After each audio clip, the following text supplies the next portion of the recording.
Alors, me revoilà. Alors, je continue les questions. Alors, quelqu'un me demande, Janine H. Non, Jacqueline H. Combien d'années je fais du scrap? J'ai déjà répondu. Elle me demande si j'ai d'autres façons de créer des choses. Alors, oui, j'ai d'autres façons de créer des choses. Je fais de la peinture à l'huile. Aussi, je fais du pastel. Alors, c'est comme des craies, pastel. Mais là, je ne crée pas. Je copie des images, des photos. Je me sers de photos pour... J'aime bien aussi avoir des peintures. Et puis je regarde les techniques qu'ils ont fait. J'essaie de reproduire les techniques. C'est comme de l'apprentissage finalement. Alors ça, j'en ai fait beaucoup. Surtout de la peinture à l'huile. Pastel, j'ai peut-être fait 2 ou 3 pièces qui sont intéressantes. Mais ce que j'ai le plus de plaisir à créer, d'ailleurs, c'était mon passe-temps préféré avant, c'est le tricot. Alors, j'ai déjà parlé, peut-être que je fais des tricots pour bébé, alors j'ai pensé peut-être vous en montrer un petit peu. Alors, j'avais utilisé des patrons, quand j'ai commencé à faire du tricot vraiment avec des patrons, vraiment sérieusement, c'était en 90-91 environ. Et puis, j'avais une boutique de laine de tissu, et puis, moi, quand j'ai des couleurs de laine, alors j'avais comme pas j'étais pas capable de m'empêcher de prendre de la laine et puis de faire des choses, puis je les vendais après dans ma boutique. Et puis alors j'ai regardé des patrons, j'achetais des patrons Penguin. Alors vous vous souvenez de la compagnie Penguin française? Alors j'achetais les revues et puis j'aimais tellement les motifs, les patrons qu'ils avaient là. C'était vraiment des beaux modèles, des beaux designs. Alors j'ai appris beaucoup avec ça, comment faire les emmanchures, comment faire les diminutions, les collets, certains points. Alors, j'ai toujours continué à... Là, j'ai arrêté d'acheter des patrons Penguin. De toute façon, il n'y en avait plus. Je crois qu'ils ont fusionné avec Fildar. Et puis, je ne retrouve pas les patrons Penguin que j'aime. Mais de toute façon, je ne suis plus des patrons. Depuis, je dirais, peut-être une vingtaine d'années, je ne suis plus des patrons. Alors, j'ai mes patrons moi-même, que je crée moi-même. Mais selon les patrons que j'avais appris avec Penguin. Alors, ici, ça donne un petit exemple. Alors, le petit gilet ici avec les manches. Regardez si c'est mignon. Avec les boutons derrière.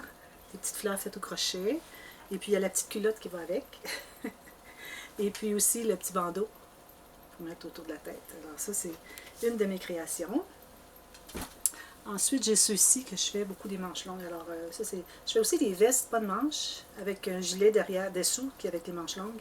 Mais là, je n'ai pas porté avec moi, mais bon. Alors le petit gilet, super mignon. Alors ça, c'est tout des broderies au point de croix ajoutées. Alors, j'ai combiné mon point de croix que j'aime beaucoup, beaucoup faire. Je parle pas souvent de mon point de croix, mais c'est avec le tricot, c'était vraiment mes deux passions avant de connaître le scrapbooking. Alors, la petite poche ici, et puis le collet double, vous voyez les petits beaux petits gilets, avec le petit chapeau assorti. Alors, le petit chapeau genre péruvien, avec les petits glands ici. Ça, c'en est un. Ici, lui, j'ai pas terminé, il me reste à poser les boutons derrière. Mais le petit...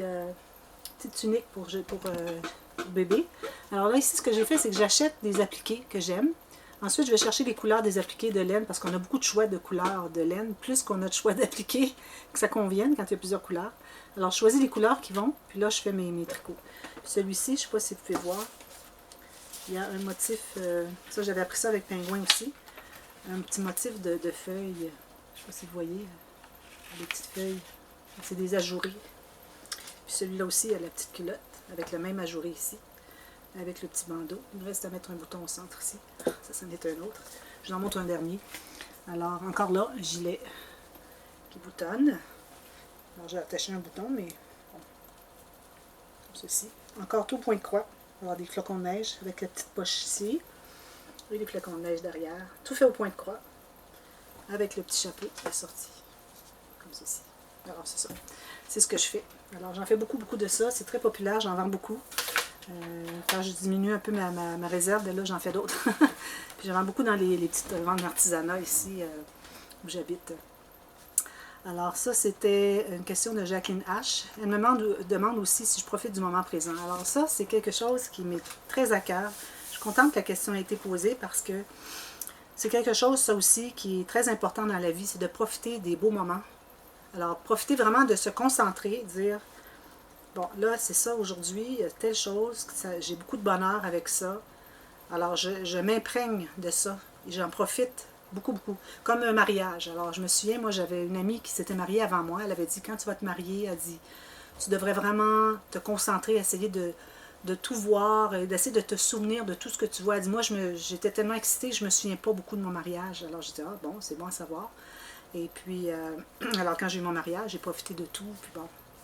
Alors, dans la vie en général, c'est ça, il faut profiter des bons moments. Alors, exemple, si vous n'avez pas le droit de manger de biscuits, mais vous promettez 3 bouchées.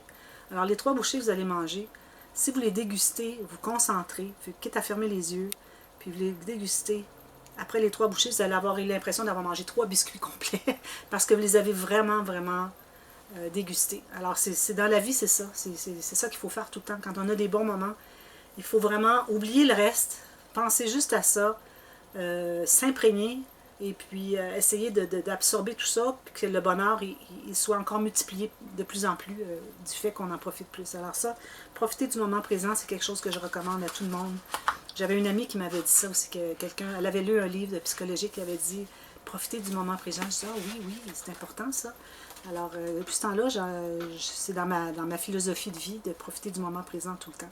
Alors, quand je fais du scrapbooking, je profite du moment présent parce que j'ai beaucoup, beaucoup de bonheur. D'ailleurs, aussi quand je fais du crochet, quand je fais du point de croix, aussitôt que c'est quelque chose de fin, je sens les endorphines. Les endorphines, je ne sais pas si vous savez, ce sont les hormones du bonheur qu'on a. Et puis, ça équivaut au bien-être que quelqu'un peut oublier la douleur en ayant de la morphine. Endorphine, morphine, vous savez, c'est comme de la morphine naturelle, finalement, qu'on sécrète quand on est heureux. Alors ça, quand je fais mes petits travaux fins. D'ailleurs, quand j'ai fait ma robe de renouvellement de mariage, j'avais des choses fins aussi à coudre. Puis j'ai eu beaucoup, beaucoup de bonheur à faire ça. Je le sens. Je sens dans mon cerveau. J'ai dit à André, je dis, ah, j'ai tout plein d'endorphines dans mon cerveau en ce moment. Alors ça veut dire que je suis heureuse, puis la vie est belle. Alors ça, c'est une recommandation que je vous fais vraiment, de profiter du moment présent quand vous avez des beaux moments dans votre vie. Ensuite, Yolande me demande comment viennent mes idées d'astuces. Alors, j'en ai parlé un peu, à savoir, parfois c'est des idées que je vois sur des choses que des gens ont faites sur YouTube, ou même des fois ça peut être aussi des photos que je vois sur Pinterest, parce que Pinterest c'est très important. Alors, tous les patrons de points de croix que je fais, alors souvent vous envoyez sur les albums, alors ça vient toujours sur Pinterest. Alors, Pinterest. Alors, c'est ça, je regarde les vidéos, et puis... parfois, comme je disais tout à l'heure, ou hier, pas hier, je veux dire plutôt dans une autre vidéo, je suis habituée à faire des vidéos puis dire c'est la prochaine, c'était hier, mais là c'est pas le cas. C'est tout en même journée. Parfois, c'est en regardant quelqu'un qui présente un album, une astuce d'interaction, c'est la même chose, que ça me fait penser à autre chose. Alors là, je vais le noter, puis je vais surtout aller le pratiquer, puis j'ai réfléchi, je pense, comment est-ce que ça pourrait fonctionner. Parfois, j'ai une idée, je voudrais utiliser tel matériau, et puis je ne sais pas comment l'intégrer dans mes albums, alors là, il faut que je pense, il faut que je réfléchisse. Alors, comme je vous disais, souvent la nuit, c'est ça, le soir, avant de me coucher, avant de m'endormir, en me couchant avant de m'endormir, je ferme les yeux, et puis bon, je réfléchis à des choses, des idées, des astuces, des façons d'intégrer, comme j'ai un album, pas un album, une boîte à recettes que je vais vous faire bientôt. Ça fait plusieurs mois que j'y pense. Je dirais au moins 1 an que j'y pense. Pas juste faire un album. Je regarde toujours ce qu'il y a sur YouTube, les albums recettes. C'est des albums, puis mettre une photo là, mettre une recette là. Mais je trouve que c'est pas organisé. Moi, je suis une personne très organisée dans mes choses. Puis j'aimerais bien que ça soit très efficace. Qu'on puisse mettre et des recettes qu'on a sur des cartes qu'on a notées. Des recettes qu'on a découpées soit dans les magazines ou dans les journaux ou quoi que ce soit, quelqu'un nous a donné un petit bout de papier, des recettes de ma mère, bon, quoi que ce soit, pour pouvoir intégrer tout ça avec toutes sortes de catégories, comme 8 catégories. Alors, les entrées, ensuite les soupes et salades, ça peut être les viandes, les pâtes, les fruits de mer, bon, quoi que ce soit, les desserts, bon, je suis encore en train de réfléchir. Mais vous allez voir, ça c'est quelque chose que j'ai réfléchi beaucoup avant d'aller dormir. Ou si je me réveille la nuit et puis que je ne m'endors pas, alors je pense à mon scrapbooking, qu'est-ce que je pourrais faire. Alors, en même temps, ça m'empêche de penser à des choses négatives, mais je n'ai pas vraiment de choses négatives dans ma vie à penser de toute façon. Alors voilà, c'est comme ça que mes idées me viennent pour mes astuces. Anne-Marie me demande si je présente toutes mes vidéos. Non, si je présente toutes mes réalisations en vidéo. Alors, quand c'est quelque chose de nouveau, oui. Mais c'est quelque chose que j'ai déjà fait, genre j'ai déjà fait des planners, je les ai présentés. Là, j'en ai fait d'autres, je ne vais pas les représenter. Aussi, j'ai fait là, je viens tout juste de terminer une série de tutos. C'était la dernière série de tutos en anglais que j'ai faite avec une boîte à filière. Et puis, j'ai présenté en anglais. Vous allez la voir si vous regardez la vidéo. Elle va vous paraître. Vous allez cliquer sur la petite clochette. Vous allez voir sur ma chaîne qu'elle va apparaître, mais elle n'est qu'en anglais parce que j'en ai déjà présenté en français. Alors, j'ai pas voulu faire une autre présentation. J'aurais pas eu grand-chose à dire par rapport, parce que c'est la même chose. C'est juste que c'est une collection de papiers différents. Mais le reste, c'est pareil. Alors, j'ai pas voulu la présenter. Ou parfois, je fais des petits livres journal ou des petits livres... de notes reconditionnées que j'ai réadapté, couverts de papier avec des petites pochettes, tout ça. Alors, si j'en ai déjà présenté, je ne présenterai pas les autres. Les aimants pour les frigos. Alors, je ne les présente pas si j'ai déjà fait. Alors, c'est ça. Et puis, on me demande aussi, par Anne-Marie, comment je penserais un album qui résume ma vie. Alors, j'en ai parlé un peu pour l'album que j'ai fait pour nos 40 ans de vie commune, André et moi. Et puis, c'est ça, c'était différents thèmes. J'avais 13 pages avec 13 thèmes. Alors, ça peut être la maison à la campagne, parce qu'on a fait toutes sortes de choses dans notre vie. Alors, ça peut être la maison à la campagne, la vie en VR, ça peut être les voyages au Mexique avec la mer turquoise, parce que j'adore la mer turquoise, c'est pour ça que j'aime la couleur turquoise. Et puis, ça peut être aussi les enfants, ça peut être des commerces qu'on a eus, alors toutes sortes de choses. J'avais 13 étapes de notre vie. Alors, j'avais fait, comme je vous avais expliqué, un petit cahier avec une dizaine de photos. Le cahier se ferme avec un rabat, un aimant, une décoration, tout ça. Alors, c'était comme des pages de présentation, mais c'était pas pour une photo, c'était pour un cahier à photos. Alors, c'était ça, moi, mon album qui résume ma vie. Il est fait déjà. Mais je vous le montre pas parce que les pages sont... J'avais utilisé du papier pas suffisamment épais. Et puis, les pages ont gondolé avec le temps parce que après un hiver au Canada, l'humidité, ça fait que les pages ne sont pas restées belles. Mais bon, ce qui compte, c'est ce qu'il y a à l'intérieur. Alors, je le garde comme ça. Ensuite, bon, pratiquez-vous d'autres loisirs récréatifs? Poppy et Annick me demandent. Pas beaucoup. Quand je vais à la maison d'hiver, c'est pas un loisir récréatif, mais pour moi, c'est très récréatif. J'ai des amis qui ont des chiens, mais mes amis ont de la difficulté à marcher, encore plus à courir. Alors, puis ils ont des chiens qui sont quand même vigoureux, ils ont de l'énergie, et puis ils voudraient bien pouvoir courir, marcher un peu plus. Alors, une fois par jour environ, je vais faire courir un chien, environ 20 minutes, 20-25 minutes à chaque soir, quand le soleil, juste au moment que le soleil se couche, quand c'est moins chaud. Alors, je vais faire courir. Alors, c'est ma façon de faire l'exercice, mais ici, j'en fais pas suffisamment. J'ai un petit peu engraissé, je pense, depuis l'année dernière, quand j'ai eu mes 1000 abonnés, j'étais plus mince à la vidéo. Mais bon, j'ai pas intérêt beaucoup, mais il faut dire aussi, ben, je voudrais pas vous parler de mes problèmes physiques, là, mais j'ai un petit handicap qui fait que c'est difficile pour moi de faire des exercices, que ça demande de l'endurance. Alors, aller faire du vélo, je peux pas. C'est de la douleur. J'ai de la douleur au lieu d'avoir la contraction des muscles qui se transmet en douleur. Alors, c'est douloureux tout le temps, c'est pas agréable. Marcher, ça va. Je marche avec mon mari, tout ça. Mais ce que j'aime beaucoup faire, ce que je peux vous dire, que j'ai beaucoup d'énergie à le faire, c'est dans l'eau. Quand je vais au Mexique, alors j'aime beaucoup la mer turquoise, j'aime beaucoup aller voir les poissons et le dessous de la mer. Je vais pas loin parce que j'aime pas les profondeurs, alors c'est pas de la plongée sous-marine, c'est juste la plongée en apnée avec le masque, le tuba. Et puis je regarde dessous, puis je vais nager, puis je vais voir d'autres poissons, puis du corail. Alors ça, c'est mon activité préférée. Je ferais ça tous les jours si j'en avais tout près à côté de chez moi. J'irais tous les jours, alors je serais en bonne forme. Alors c'est pas mal ça, mes loisirs récréatifs. À part les albums, qu'est-ce que j'aime créer? Alors j'en ai parlé avec les tricots. Le crochet, je suis des patrons, je n'arrive pas à créer, mais je commence à comprendre de plus en plus comment ça fonctionne en agrandissant, comment est-ce qu'on doit calculer. Mais je ne veux pas prendre l'énergie pour essayer de comprendre et créer des patrons. Je trouve qu'il y en a déjà suffisamment sur YouTube, alors je me sers des vidéos qu'elle a, des tutos, et puis je les fais tout simplement. Mais ici, c'est de la question, et par rapport à part des albums, ce que j'aime créer en scrapbooking. Alors, ça, c'est autre chose. Alors, à part les albums, j'ai fait les boîtes, en boîte filière. Je fais les boîtes de bois j'enlève toute la quincaillerie, je couvre de papier, de décoration, je remets la quincaillerie, je fais des cartes à l'intérieur, décoration, les petits rubans pour pas que le couvercle s'ouvre trop loin, pas que ça tombe. Il faut qu'il reste ouvert quand même, alors juste le bon angle.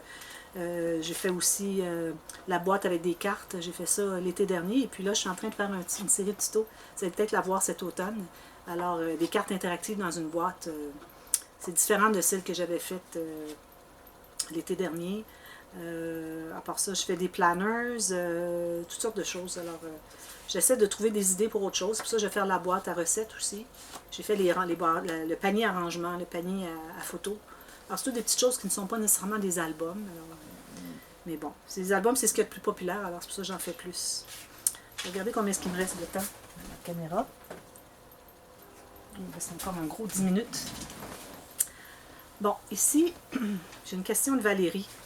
Une question qui m'a un petit peu attristée parce que on dirait que la personne n'a pas vraiment compris ce que je fais avec ma chaîne YouTube. Alors, ma chaîne YouTube, moi, comme je vous ai expliqué la première vidéo de cette série, que je me suis mis à faire des tutos, des vidéos, des tutos, puis que je voyais que les gens aimaient beaucoup, puis ça m'a fait vouloir en faire plus et plus et plus pour pouvoir aider les gens, parce que moi, quand j'ai commencé, j'étais bien contente que les gens, que je puisse voir des vidéos qui m'aident à commencer.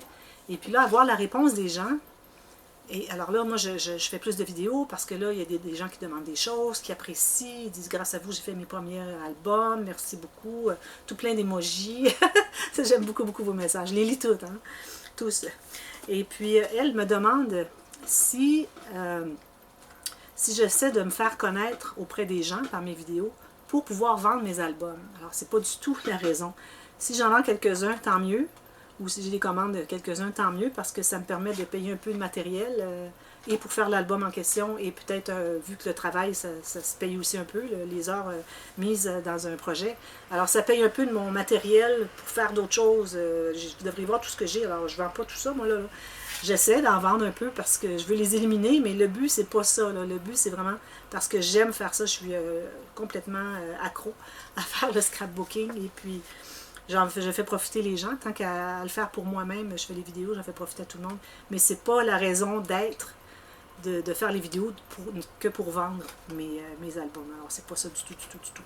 La raison, c'est pas pour me faire connaître auprès des gens. Tant mieux si je connais plein de gens, puis là, je suis rendue à 5000 personnes que je connais de plus. Vous me connaissez, moi je vous connais peut-être un petit peu moins, mais quand même. Alors, c'est pas le but de me faire connaître, c'est vraiment le but d'apporter quelque chose aux gens. Moi, je suis une personne qui est comme ça. Je suis généreuse, je sais, je vais le dire. Bon, il faut dire nos qualités aussi, hein? Il faut être capable de les dire. Alors, j'aime bien apporter aux gens, puis c'est ma raison pour laquelle je fais tout ça. Si je ne les vends pas, mes albums, tant pis, ou puis je vais dans des petites ventes d'artisanat, puis j'arrive à en vendre un peu comme ça, mais c'est pas pour les vendre nécessairement aux Français, ou aux Américains, ou aux Canadiens. C'est pas le but. Alors, j'espère que la personne, Valérie, a compris un peu que je ne voudrais pas qu'elle continue à penser que je fais ça juste pour faire de l'argent, pour vendre les choses. C'est pas du tout la raison d'être. Là, je vais continuer un petit peu sur mes cartes ici. Il m'en reste encore une dizaine. Alors, ici, je voulais vous parler un peu. Bon, alors, vous savez que je suis de la région de Montréal.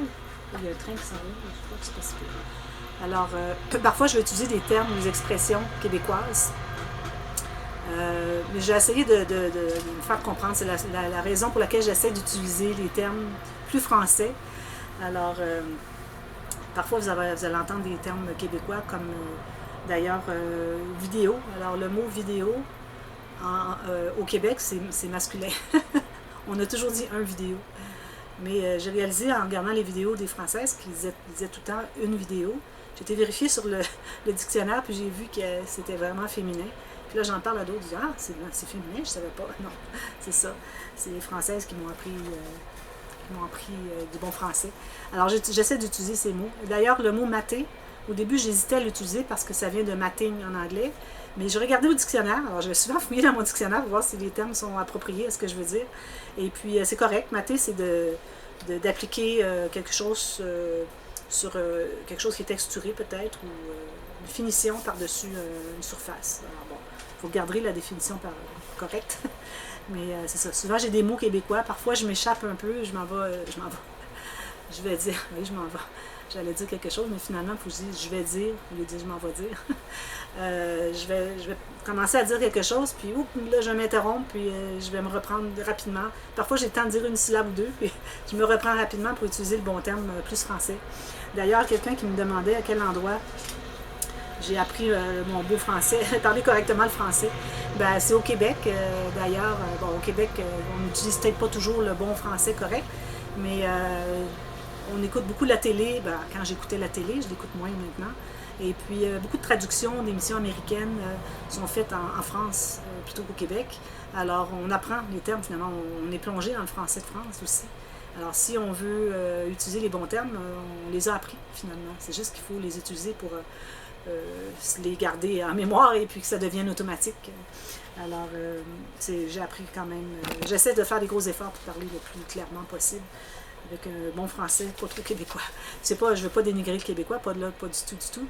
C'est juste que ça peut être difficile pour des Français de France de comprendre ce que les Québécois disent. Je ne vais pas vous donner d'exemple parce que je ne voudrais pas que vous pensiez que je dénigre le Québécois, mais bon, c'est ça. Aussi, alors Colette me posait cette question. Et aussi, elle me demande, mon nom Lagarde est bien français dans un environnement anglais, alors on ne comprend pas. Alors, c'est ça, le nom de mon père, Lagarde, vient de Normandie. Alors, les ancêtres de 5, 6 générations derrière étaient en Normandie. Alors, c'était probablement le nom de Lagarde, plutôt que Lagarde, je crois que c'est ça. Et puis, bon, là, il y a quelqu'un de la Normandie qui a émigré au Canada, à Montréal. Et puis là, ben, ça continue comme ça. Mais, et puis, pourquoi est-ce que je suis dans un environnement anglophone? C'est que j'habite l'ouest du pays et puis il y a beaucoup moins de francophones dans toutes les provinces canadiennes autres que le Québec. Le Québec, c'est, je dirais, 98% francophones. Et le reste, à part les immigrants, les nouveaux immigrants qui sont arrivés, ils apprennent le français, mais plusieurs ont appris l'anglais déjà. Mais bon, le français est très important au Québec. Ils tentent de vraiment sauvegarder la langue. Mais le reste du Canada, c'est plus anglais, anglophone. Alors, moi, ça fait quelques années, j'ai vécu quelques années ici. Ça fait depuis 2012 que je suis, fin 2012 que je suis dans l'ouest du pays. Et puis, j'avais habité aussi en 82-83 quand je me suis mariée en Alberta aussi. Et puis, j'ai toujours continué à regarder la télé en anglais. J'ai appris l'anglais très jeune. Et puis, pour moi, c'était important. Et puis, quand je suis dans ma maison d'hiver, ben, c'est les États-Unis. Alors là, c'est anglais et espagnol. D'ailleurs, je donne des cours d'espagnol aux anglophones là-bas. Je trouve des façons de faire autre chose que le scrapbooking, toujours. Aussi, elle me demande si j'étais professeur dans une carrière précédente. Alors non, j'étais pas professeur, j'étais infirmière. J'ai travaillé infirmière, j'ai été aussi à mon compte pour quelques petites entreprises. Dans mon magasin de tissus de laine, on avait des dépanneurs, alors pendant 17 ans. Le gîte touristique pendant 6 ans, et puis bon, autre chose, toutes sortes de choses. Mais j'ai toujours été appréciée pour mes qualités de professeur dans mes emplois, quand on avait des nouvelles employés qui arrivaient. C'était pas moi qui étais en charge de les entraîner, mais j'arrivais toujours avec un petit quelque chose pour les aider qui n'avait pas été dit par la personne en charge de les entraîner. Et puis c'était toujours bien, ça me disait les personnes me disaient toujours que c'était bien apprécié. Alors c'est pour ça que j'ai toujours aimé enseigner. D'ailleurs, je donne des classes scrapbooking, je fais des tutos et puis des cours d'espagnol en Arizona, et puis je fais un autre cours de... Je sais pas, une autre chose. Mais bon, alors c'est ça. C'est une qualité que j'ai de professeur, de pouvoir montrer. Encore là, grâce à Mme Petit, qui m'a montré comment aller plus loin pour pouvoir enseigner des choses. Est-ce qu'il me reste encore 1 minute? Il me reste encore 3 minutes. Et puis, elle me demande... Ouais, c'était ça, finalement. Alors ça, c'était toute cette série ici.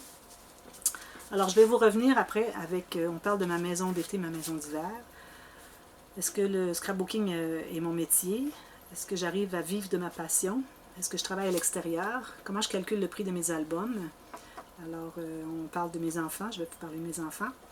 Et puis, ensuite, il va rester quelques petites autres questions par rapport à ma vie privée. Ben, j'en dis, mais je ne dis pas tout, mais quand même, je garde un petit peu... Mais il n'y a pas de questions vraiment indiscrètes qui m'ont été posées, alors je peux arriver à répondre à toutes les questions, finalement.